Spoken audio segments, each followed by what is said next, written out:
So in this case, you can see that when we place 2 point charges in space, let's say we place two unlike charges in space, alright, the pair of unlike charges will give out their own electric field. The electric field lines continues, it connects from the positive to the negative particle, right? So it connects this way and form a continuation of the line until it terminates at the negative particle. So let's say if I were to draw a circle in the middle, alright? Let's say if I were to draw a circle in the middle that encapsulate a certain area. So let's say this is actually my electric field lines. What I'm actually doing is that I have a ring, right? This circle here, alright, is actually reflected with the circle that you draw, right? Let's say this is the circle that I draw on inside this diagram. Now, when I place this ring and cover the center section of my electric field lines, I'm only able to cover one electric field line. My circle that I drawn here, it's only able to cover one electric field line. In a second scenario, let's say if I place two unlike particles, right, unlike point charge right next to each other, the same electric field line pattern would be produced, but however, alright, that circle that I drawn now encapsulate or it cover three electric field lines, right? So what does that mean? This means that when you place point charges right next to each other at a closer distance, this is what happens.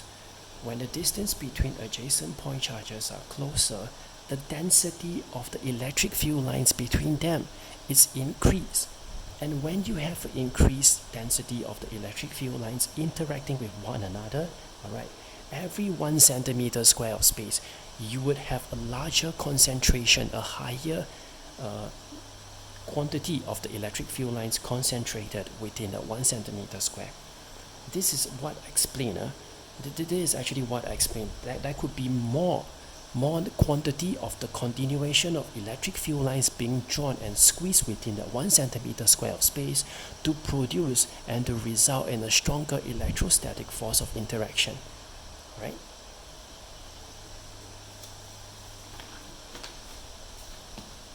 So third, let's go through the concept of an electrostatic plate, alright? So two potential plates. Let's say if I have two potential plates placed right next to each other, one plate on my left is said to be the point of higher potential. This plate here contains higher potential, this plate here contains lower potential. Now, when I turn on the current, what will happen is that the electrons itself will generally be stopped by this column of air here, alright? Because there's no conducting material in between, there's no point, there's no alternative or no path for the electrons to actually flow through from the point of high potential to the point of low potential. So what will be generated is that you will see electric field lines, alright? Electric field lines are actually invisible, we can't be seen, but there will be this presence of the electric field line, alright? In between the point of higher potential to lower potential plates. Now, as we increase the voltage, or let's say if we were to increase the amount of charges accumulated on the positively charged potential plate, what would happen, alright?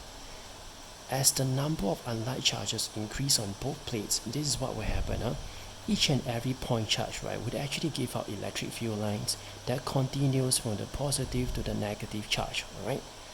But as you increase the number of unlike charges on both plates, they will generate a larger quantity of the electric field lines, alright? They will generate a larger quantity of the electric field lines.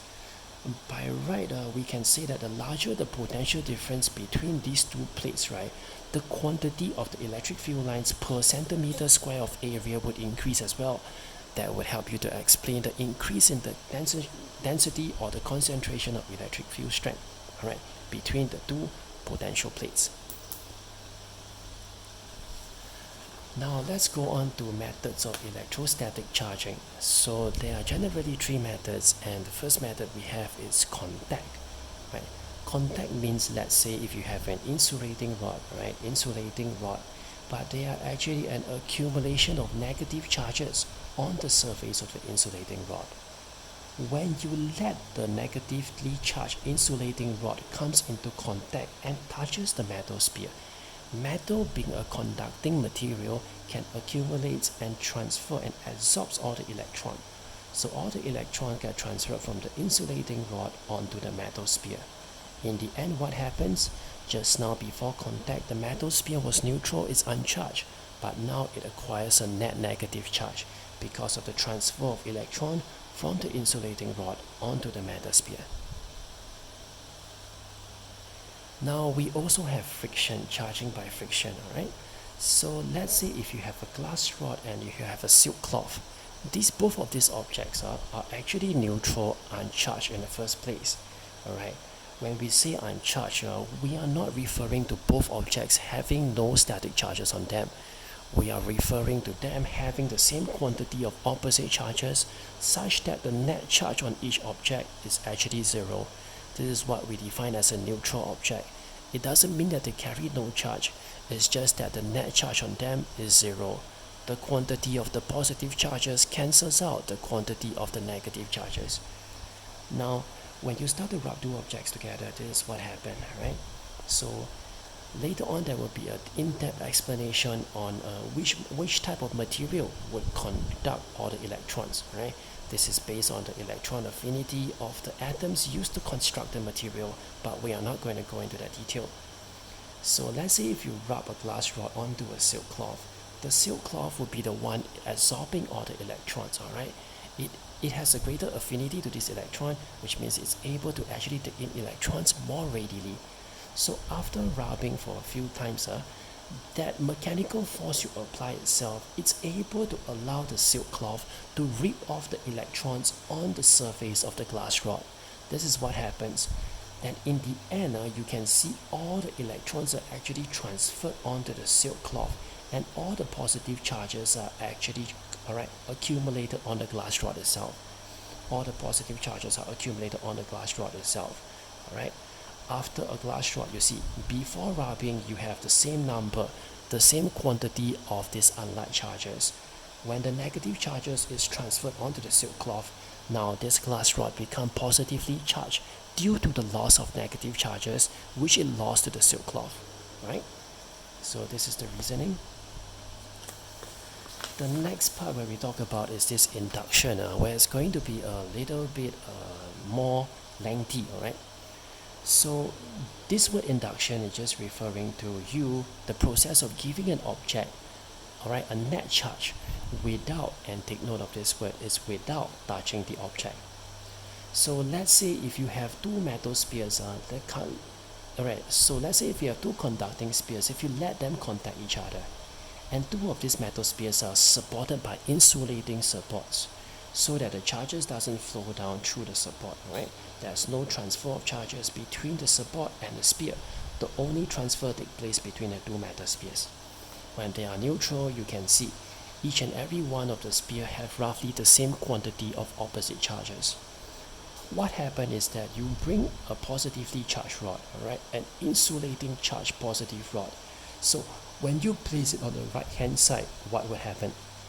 Do remember these two spheres are actually made of metal, they are conducting material. They can allow the electron to transit between this point of contact. They are conducting material, electrons can actually pass through, or whatever charges, cations and ions, can actually pass through this point of contact.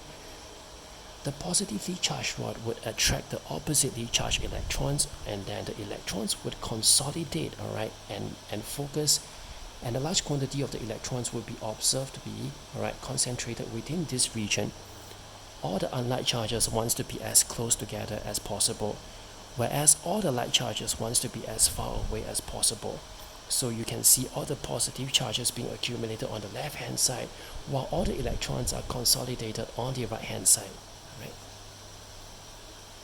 Okay, after you have successfully split out all these different charges, what happens is that you are supposed to maintain the position of the positively charged insulating rod. And after that, what happens? You start to pull the two spheres apart, alright? And after you pull the two spheres apart, there's no longer a point of contact in which the transfer of charges between two conducting spheres is possible.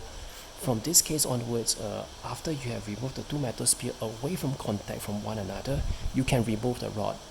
From there, what do you think would happen? You would allow these two metal spheres to each acquire different kinds of net charge, alright? So this is what we mean by charging of induction. Previously they are neutral, but after the process you can see both of them acquire different magnitudes and different types of charges. Okay.